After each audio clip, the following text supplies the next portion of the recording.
Hey guys, let's get more news about Warriors, but first, don't forget to subscribe and leave your like.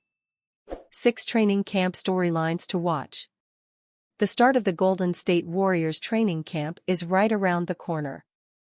And while I wish the Dubs had chosen a less problematic host site for their preseason ramp-up, it's still an exciting time of year. Training camp always starts with a lot of questions, and the hope is that it ends with a fair number of answers, but sometimes it just creates more questions.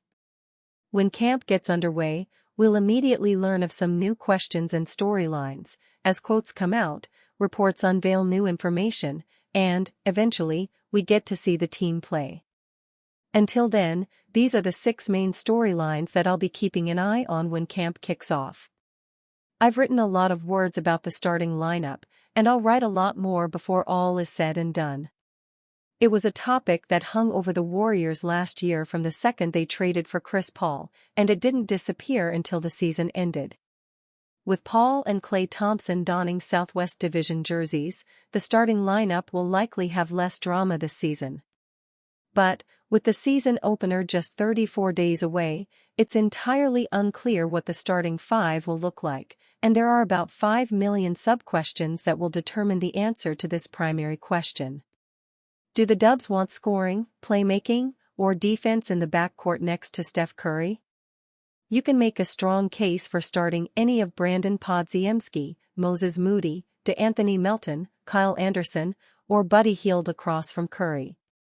Do they think Andrew Wiggins has returned to form, and if so, do they think he is compatible alongside Jonathan Kuminga? Do they view Kuminga strictly as a 4 again, or are they comfortable playing him at small forward? Do they want to play big, or small out of the gates? And if the former, do they prefer the offensive versatility of Tracy Jackson-Davis or the defensive anchoring of Kevin Looney? Last year was a confusing and sad season for Wiggins, just 2 years after he was elected an All-Star starter. He was dramatically down in most statistical categories, and the advanced metrics painted him as one of the worst rotation regulars in the entire league. But more than that was how he looked. Wiggins seemed passive and frankly disinterested for much of the season.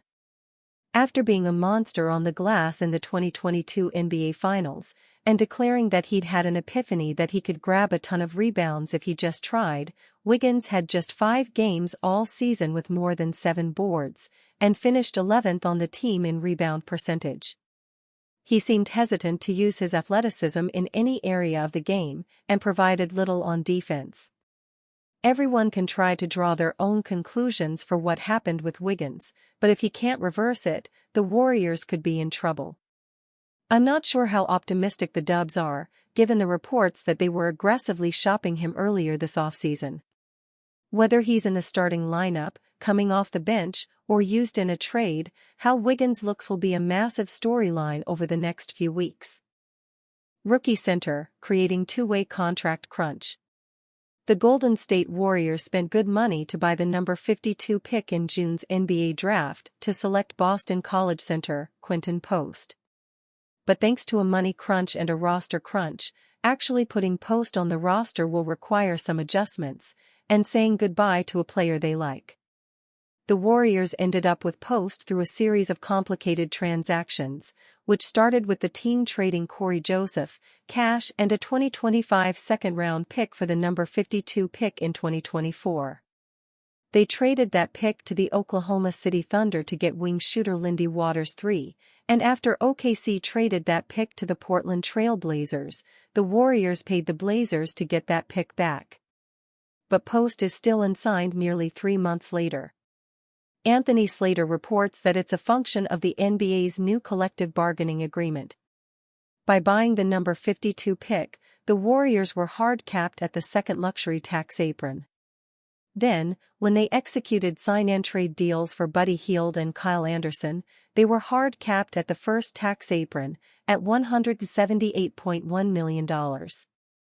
With 14 players under contract and less than $1 million remaining under the apron, the Dubs can't add a player, even on a rookie or minimum deal.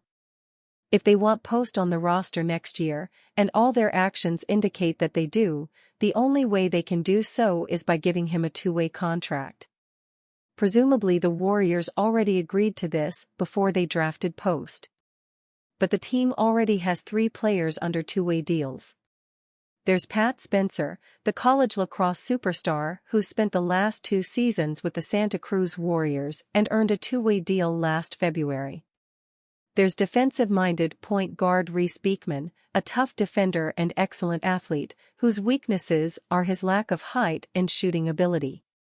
Finally, there's Daquan Plowden, a summer league standout who plays shooting guard and small forward. The presence of Post is going to mean that one of those players loses their two-way deal. Golden State has plenty of time to evaluate players in training camp before finalizing the decision before the season. The choice might come down to who plays best in the preseason, or which of the regular roster players gets hurt. Right now, Plowden looks most likely to be the odd man out. He was the last two-way player to sign, while Beekman signed his deal just after he went undrafted, and Spencer has been in the Warriors system for years. However, there's no guarantee that any of them ends up with a two-way deal. Back in 2022, Golden State released both of their two-way players, Lester Quinones and Quindary Weatherspoon, and gave their two-way deals to Ty Jerome and Anthony Lamb. But unless his training camp is a disaster, it's probably safe to pencil in Post for one of the team's 3 two-way deals. It's also important to realize that, no matter which NBA players end up working out for the Warriors, there's only room for two-way players, who have to have less than 4 years of NBA experience. A trade that shed money could change that, but right now, Spencer, Beekman, and Plowden are fighting for 2 spots. And maybe only 1. Report: Golden State Warriors still interested in Milwaukee Bucks Giannis Antetokounmpo. The Golden State Warriors failed to qualify for the playoffs last season. Meanwhile, the Milwaukee Bucks and Giannis Antetokounmpo qualified for the playoffs for the 2nd consecutive season, but they failed to get past the first round. Ever since the 2021 NBA title, things have not been smooth sailing for the organization. There have been many rumors floating around of Antetekounmpo being traded to another team, but those feel like they are a bunch of nonsense. The Golden State Warriors still want to compete for NBA championships and not rebuild as long as Steph Curry is on the roster. Truth be told, Golden State is not an NBA title contender with the roster they have now, especially with Klay Thompson leaving for the Dallas Mavericks in NBA free agency. The Athletic's Sam Amick went on to the TK Show podcast. The only chance he has of heading to the Warriors is if he requests a trade and if things go completely wrong with the Bucks. Amick said, "One that I think is just always going to be monitored around the NBA is if the wheels fall off the Bucks. We know that Joe Lacob has had dreams of Giannis coming the Warriors' way for a very long time. Again, unlikely, but Chris Middleton is going to be a free agent next summer. I think Giannis is worth monitoring. Middleton will have a player option after this season. If he declines his player option, Chris Middleton will then become a free agent. If not, then he will be a free agent after the 2025 to 2026 season. And you, fan? What do you think of the situation of Giannis Antetokounmpo? Leave your opinion in the comments.